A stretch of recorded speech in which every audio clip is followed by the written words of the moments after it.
Now, the Shimano Saint Groupset has always been regarded as the pinnacle of downhill performance, and you wouldn't find many people who would argue with that. But Shimano have gone back to the drawing board and improved upon this Groupset no end. It's absolutely amazing now. We've been riding the new Groupset for a couple of months and it's fully sick.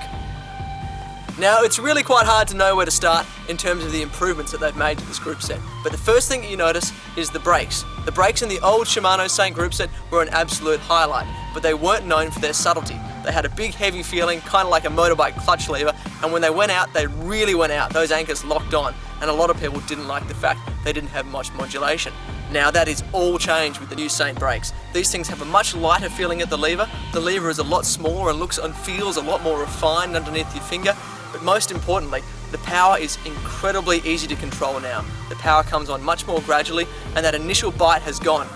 Although there's less initial bite than with the old Saint brakes, there's still heaps and heaps of power on tap when you need it, thanks to the servo wave lever and the big quad piston calipers.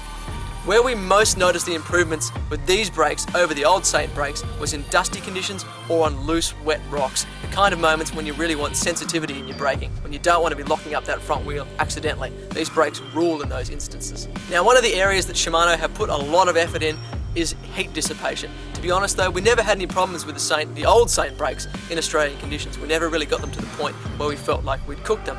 But Shimano have obviously recognised that some people, in some instances, in some parts of the world, are going to get these puppies pretty hot, so they've put a lot of effort into trying to reduce the heat. Now, Shimano claim that through their new technologies, they've been able to drop the temperature of these brakes by 50% under extreme operating conditions. Now that is a whopping figure.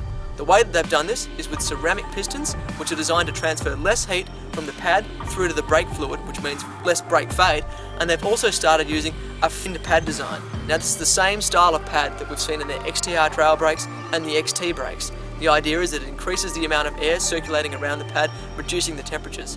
All up, this means less brake fade on long descents, which means less brake pad wear and ultimately more power.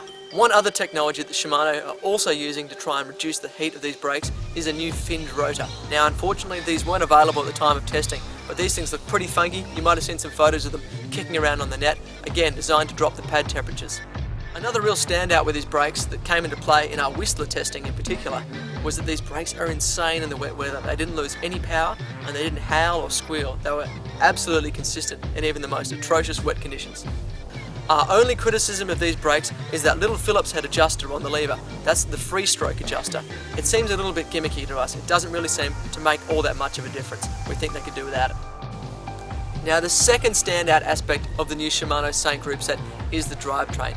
As soon as you start hitting bumpy terrain, you'll be blown away at how quiet your bike is with the new Saint. It all comes down to the clutch mechanism in the rear derailleur. Now this Shadow Plus derailleur uses the same clutch as found in the XTR derailleurs of 2012. It's designed to really limit the amount that the cage moves around and therefore reduce chain slap, meaning you get a super quiet ride. But it's not just the clutch that makes this derailleur a standout. When you look at the parallelogram and the width of the links used in this derailleur, you can see how burly and stiff and tough it really is. And this comes across in the shift quality too. It's got a really strong, solid shift that just seems amazingly precise. It is now a 10-speed system as well, which might seem at odds with the current trends towards using less gears on downhill bikes, but to be honest, we really liked the close ratios between gears that the 10-speed system gave us. Now, in spite of the very stiff rear derailleur springs, the shift action remains very light, far lighter than the previous Saint actually. And this comes down to the improved cable pull ratios of the Dinosaur system, along with the longer shift paddles. The longer paddle gives you more leverage when downshifting, and another cool feature with this shifter is that it's dual release, which means you can use the upshift lever in both directions, activating it with your thumb or your forefinger, and if you push with your thumb, you can actually get it to jump 2 gears at once on the upshift, which is great when accelerating out of corners or when you need to gain speed quickly.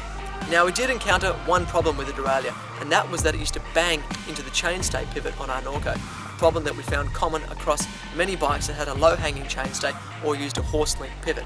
There's an easy solution though. This derailleur is designed to run in either a close ratio mode for a road cassette or a wide ratio mode for a mountain bike cassette. Popping in the adapter that allows it to run for the wide ratio gave extra clearance between the derailleur and the chainstay and alleviated the problem with no noticeable decrease in shift quality. If it ain't broke, don't fix it seems to be the attitude Shimano have taken to the cranks and the hubs with the new Saint Groupset. They have dropped 100 grams out of the crankset, which is great, giving it a slightly racier feel and adding to the appeal for the racer boys out there. but they haven't sacrificed any strength at all. It's still 250% stronger than XTR trail cranks, which are already bloody strong.